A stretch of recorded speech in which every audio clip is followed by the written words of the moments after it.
Ladies and gentlemen, hello everyone, welcome back to my YouTube channel. आज की video में हम बात करने वाले हैं कैसे हम फिल्टरिंग कर सकते हैं और कैसे हम ऑर्डरिंग कर सकते हैं डेटा में पांडास का यूज करके। तो फिल्टर करना इजी होता है एक्सेल में। सिंपल एक फिल्टर बटन से आप उसमें सिंपली सिलेक्ट कर सकते हो चेक बॉक्स के थ्रू। एक्सेल में करना बहुत इजी होता है। आइए देखते हैं पांडास में हम कोड के थ्रू कैसे फिल्टर आउट कर सकते हैं कुछ सर्टेन कंडीशंस। तो आज मैं यूज कर रही हूँ वर्ल्ड पॉपुलेशन डेटा, ताकि थोड़ा सा चेंज हो जाए इस सीरीज में और आप उस चीज को बहुत अच्छे से समझ सको। पहले वाले डेटा में लिमिटेड वैल्यूज थी, लिमिटेड चीजें थी। Now we have string data and multiple things are there. So let's make our journey more interesting. तो डेटा पॉपुलेशन की अगर मैं बात करूं, जो डेटा हमारे पास है वो है वर्ल्ड पॉपुलेशन का। वर्ल्ड पॉपुलेशन का डेटे में हमारे पास कुछ ये कॉलम्स हैं और ये कुछ लिमिटेड रोज हैं।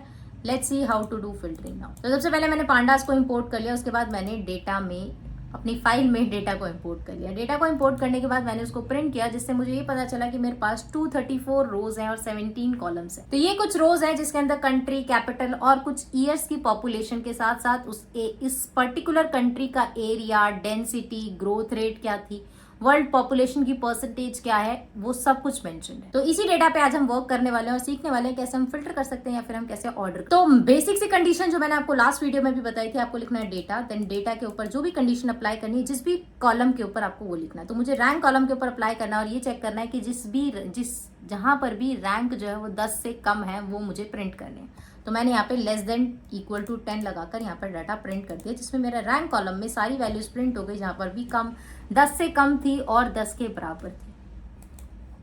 अगली चीज देखते हैं। तो मैंने क्या करना है, मेरे को चेक करना है कि मेरे डेटा में बांग्लादेश या ब्राजील दो कंट्रीज हैं या नहीं है।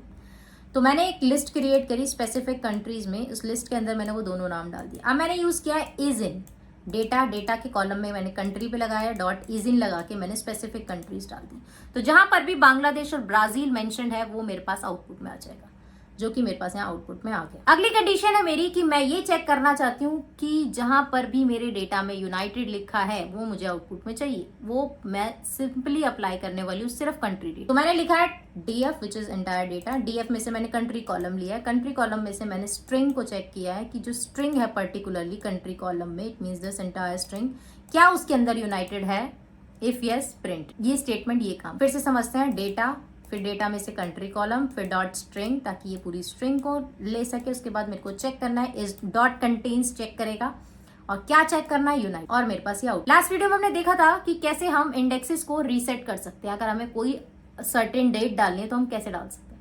अब हम एक पर्टिकुलर कॉलम को भी इंडेक्स बना सकते हैं। तो मैंने करा है डॉट सेट अंडरस्कोर इंडेक्स को यूज करते हुए ब्रैकेट के अंदर मैंने लिखा है कंट्री, ताकि मेरे इंडेक्सेस को रिप्लेस करते हुए मेरी कंट्रीज में जो भी डेटा है वो वहां से वहां शिफ्ट हो जाए।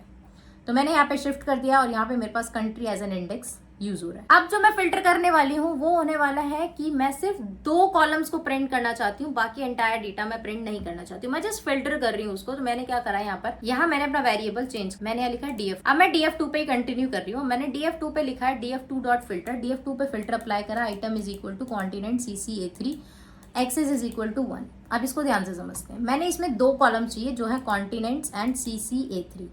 ये 2 कॉलम्स चाहिए मुझे आउट, इसलिए मैंने एक आइटम्स की लिस्ट बनाई। कॉमन में लिखा है axis is equal to 1। Axis is equal to 1 का मतलब है मैं रेफर कर रही हूँ कॉलम्स को। मुझे रो के ऊपर ये कंडीशन नहीं अप्लाई करनी है, मुझे कॉलम के ऊपर करनी है। तो मैंने simply axis is equal to 1 लिखा है। उसके बाद मेरा आउटपुट यहाँ पे आ गया है DF2 डॉट फिल्टर का फंक्शन यूज करके। तो फिल्टरिंग करने के लिए आप यूज करोगे DF2 is the data dot filter function का आप यूज। आइए नेक्स्ट चीज समझते हैं। इसी सेम चीज को मैंने अब करा है रो के रेफरेंस में। ये था कॉलम के रेफरेंस में, अब मैंने इसको रो के रेफरेंस में किया। मैंने DF2 पे अप्लाई किया, फिल्टर फंक्शन आइटम लिखा है मैंने ये। अब मैंने लिखा है एक्सेस इज इक्वल टू 0, इसका मतलब रो को रेफर कर रहा है। तो यहाँ पे मेरे पास कंट्री फिल्टर आउट हो चुकी है। इस कंट्री के बारे में एंटायर डेटा मेरा प्रिंट हो चुका है। तो ऐसे करके आप प्रिंट कर सकते हो अगर आप रो को रेफरेंस। अब जो चीज मैंने अभी ऊपर करी थी यूनाइटेड से रिलेटेड, कि मुझे ये चेक करना है कि उस स्ट्रिंग में यूनाइटेड है या नहीं है, तो मैंने अब उसी चीज को दूसरे तरीके से करा है using filter 1। I will show you. या तो मैंने यहाँ पे किया DF2 डॉट फिल्टर। जब मैं डॉट फिल्टर लिक्विड मीन्स मैं फिल्टर करना चाहती हूँ सिर्फ, it's just a temporary view. जैसे एक्सेल में होता है टेम्परेरी व्यू, वैसे ही मैं यहाँ पे एक टेम्परेरी व्यू क्रिएट करूँ जहाँ पे मैंने लिखा है लाइक इज इक्वल टू। इसमें आप लाइक मेथड का यूज करो, like is equal to united. इसकी जगह आप कुछ और वर्ड डालते तो वो भी यहाँ पे ये कंडीशन में ले लेता। एक्सेस इज इक्वल टू 0 डाला ताकि ये रो को रेफरेंस दे, क्योंकि मैं यूनाइटेड चेक करना चाहती हूँ कंट्री में, और कंट्री मेरी रिप्लेस हो गई है इंडेक्सेस से। और इंडेक्सेस जो है मैं रो वाइज कैलकुलेट करना चाहती हूँ, तो रो वाइज मैं उस पर अप्लाई करना चाहती हूँ। तो मैंने लिखा एक्सेस इज इक्वल टू 0। उसके बाद मैंने एलओसी और आई एलओसी, तो मैंने आपको लास्ट टू लास्ट वीडियोस में बताया ही था कि एलओसी मतलब लेबल बेस्ड इंडेक्सिंग, आई एलओसी मतलब इंडेक्स बेस्ड इंडेक्सिंग। तो अगर आपने ये वीडियोस नहीं देखी थी, डू चेक इट आउट, देख के आओ वापस, ताकि आपको एलओसी और आई एलओसी का कॉन्सेप्ट बहुत क्लियर है, क्योंकि ये हर जगह यूज होने वाला है। तो मैंने एलओसी का यूज करके देखना है कि यूनाइटेड स्टेट का क्या डेटा है, पर्टिकुलरली यूनाइटेड स्टेट जहां पर भी मेरे डेटा में है, मुझे उसका डेटा प्रिंट करके दो।